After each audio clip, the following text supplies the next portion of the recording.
Hello everyone, today we're going to discuss climbing Mount Everest.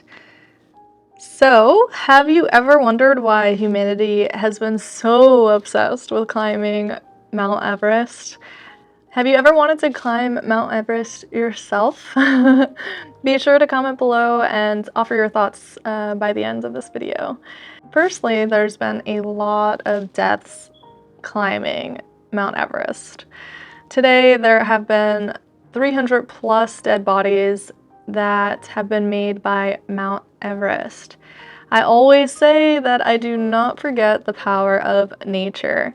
And for instance, the water within our oceans, the winds within our hurricanes, the debris within our tornadoes, the forces that come from tsunamis, the speed of sinkholes, the crushing pressure of earthquakes, the heat of volcanic eruptions, the freezing temperatures of our mountains and blizzards.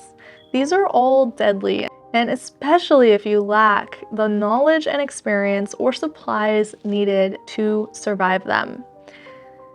These deaths occur because the unexpected does occur all the time. And when you do dangerous adventures, you have to prepare for the unexpected and practice, practice, practice every single small movement and decision with meticulousness. Similar to a free climber memorizing and carefully assessing each action before you take them. This can really affect the outcomes that you have. And if you cannot climb embodying similar high standards, then maybe do not climb at all. If you climb and things shift toward becoming risky and dangerous, stop and turn back, because you can always try again on another day in better conditions and circumstances, or more prepared with better supplies. In survival, continuing when the risks shift toward unexpectedly dangerous circumstances, this leads to poor outcomes, and instead, it is important for you to stop, assess the situation, return to safety, and live another day so you can pursue other life adventures. So you may recognize some of this perspective may come from my watching of the Netflix video Life Solo. Is it Free Life Solo? Anyway, where he literally diligently memorized every foothold, every hand placement to climb the mountain free climbing, solitarily with no equipment. And so in order to do this climb, he memorized every aspect of the mountain. And I really think that this level of diligence is really required for most all adventure sports. Because if you're not taking these type of actions, meticulously understand every aspect of the climb or every aspect of the adventure, and do literally your best within each moment, then how can you expect to have the best results, especially when the unexpected occurs? And so I really recommend really understanding your craft, really practicing your craft, really understanding the actions that you take before you take them. And so moving forward, so there's been a lot of different attempts to climbing Mount Everest. Statistically, there has been 600 plus attempts in 1970s and 2,600 attempts in the 1990s and 5,000 plus attempts in the 2010s. And so over time, there's more and more people climbing Mount Everest, and deaths occur every single year since 1977. This, to me, is statistically absurd, because we all know that this mountain is very perilous, very dangerous, and has extensive risks. But nonetheless, even though the risks are partially known, we still have deaths every year. And I really think that with more practice and preparation and meticulous actions, we can really reduce the statistical death rate for doing this climb. And I think in the year of 2023, with modern technology and supplies and equipment really becoming amazing, there needs to be some type of system set up to really prevent deathly outcomes. So, technology and equipment has definitely improved with time. In the year of 2023, we have modern technologies available that were never available before. For instance, GPS capabilities, and even just the jacket and sweater that you're wearing is more technological in that it can really keep you warmer and hold the heat in with less fabric or bulkiness to it, you know? And so we have a large quantity of professional mountain climbers available to us that, we can follow on within our adventures. There's so many experienced climbers out there, and it is something that we should utilize as an asset. Be sure to definitely test your equipment and maintain extra equipment on you. This is important in most any adventure sport or activity. Obtain quality GPS devices, carry flares, maintain extra food, extra water, maintain high-tech warm gear for traversing these freezing temperatures, and wear layers. Bag up extra clothes to keep yourself dry when the others get wet. Surround yourself with experts as well. As a past professional scuba diver, I will only go on adventures when I am following someone more knowledgeable than myself. And this concept should be applied to other dangerous activities and sports as well. It does not matter how experienced you think you are, partner up with someone better than yourself. Surround yourself with a team of professionals and do not do things alone. Climbing is enjoyable, and the opportunity to climb Mount Everest is priceless. The views are priceless, the adventure is one of a kind, and the experience is very pro fitness and pro mental resilience. We can grow as a human when we challenge ourselves. And when you choose to partake in an adventure, you might as well choose one with priceless, one of a kind view. But you should definitely do so with an experienced team. Getting to the top. So the first person to get to the top summited in 1953. The first female to get to the top summited in 1979 but died descending. Her body is on the mountain sitting down to rest a moment, but frozen in time forever with her hair blowing in the wind. Definitely be sure to know your limits.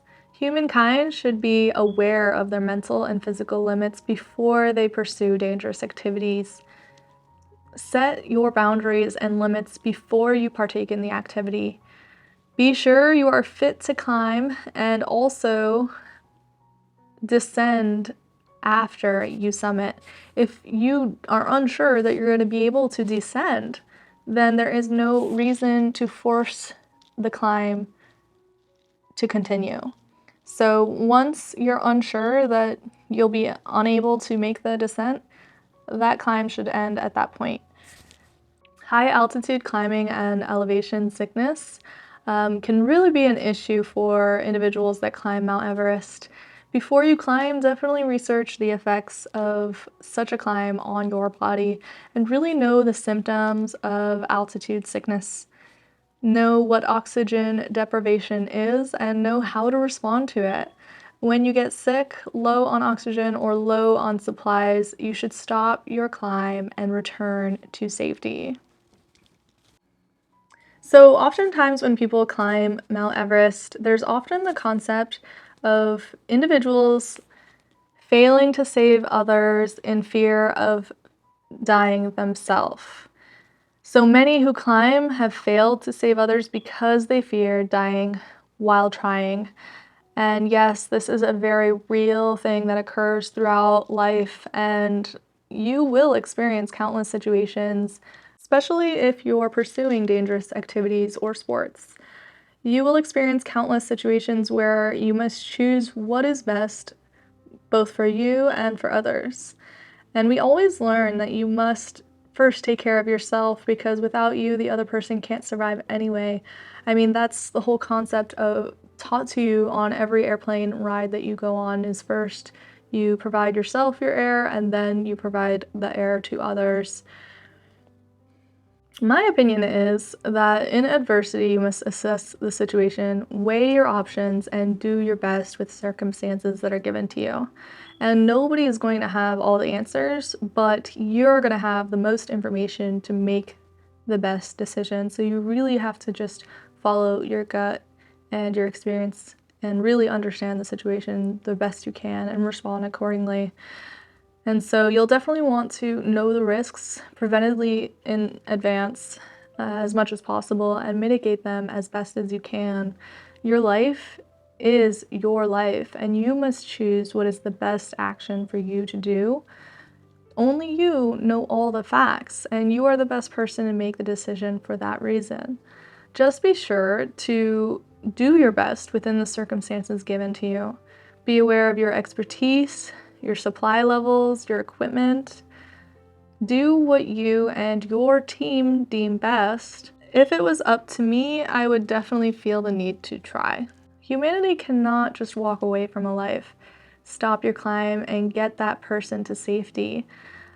In 2006, David Sharp submitted without a radio, with insufficient oxygen amounts, and then at the end, he was along a main road where abundance of people were passing him by and never helped him. This, to me, is unacceptable. What is the purpose of life if not to try to save those around you when given the opportunity? When you are climbing, the lead climber should have seen him and in that moment ended the climb to get the team with David back to the safety of the lower level camp. And so if you think of it this way, we only have one life and the value of life is priceless. Taking hours of time out of your life and the life of your team is endlessly worth the value of saving a life. You would want others to prioritize your life had you been in David's shoes. Also, it's not an inconvenience to force your team to return to the lower camp. Instead, having a team is a huge asset. And when people individually risk their life to save another, they are risking their life to save others. But for a team, you can more effectively and more safely save the person with less risks to all. And all things are easier with a team. So the climb can happen at any time. Stop and save those around you and finish the climb at a later date. So a little bit about me. I was in the Coast Guard. I am a U.S. Coast Guard veteran. I was a rescue swimmer for NOAA and a professional scuba diver as well. We did open ocean dives and hull dives below the ship. And I'm definitely an avid adventurer. I've, traveled from Alaska to Antarctica on ships in the most cold and stormiest places in the world, Bering Sea and Antarctica, Southern Ocean. I do travel a lot and I do a lot of different adventurous things like scuba diving, and I was always a competitive swimmer and I do a lot of sports and a lot of hiking, and so I really think that discussing all of this is a little bit like, maybe emotional or passionate for me, because I really think that people have the ability to affect change, and I really think that we can all do a little bit better and prevent risks and take knowledgeable actions when adversity hits us. And so I really hope to, kind of foster information sharing and also help individuals be informed prior to pursuing different activities and adventures. The more prepared you are, the more you plan, the better your equipment, the better your team, the more experienced you are, the more experienced your team is, the better outcomes you will all have as a whole. So I definitely feel like I learned in my life experiences that when risks shift to unexpectedly high, then you should definitely stop. Assess your situation and return to a safer situation in the best way possible. My favorite example is when you are lost, be sure to stop. Do not continue because you will only get more lost. Stop, give yourself time to assess the situation, reflect, and try to get found from where you are. Know that people are probably looking for you, hopefully, and only move when you are in some direction based on a knowledgeable strategic action that you're, really taking while fully considering all your options. And so you'll definitely want to do your best within the direction and choices you make, but you want to make these decisions informed and planned and strategic. There's no correct answer in these type of moments, but you must take in information about the situation and do your best within the situation given to you. Definitely be sure to stay resilient and not give up, but also don't be afraid to stop, take a moment, and reflect prior to moving forward.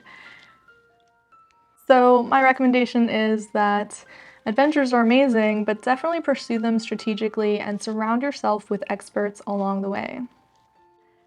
Thank you so much. If you really enjoyed this content, be sure to click on the images above and watch some of my playlists and other videos. Thank you, and be sure to subscribe. I'll talk to you all soon.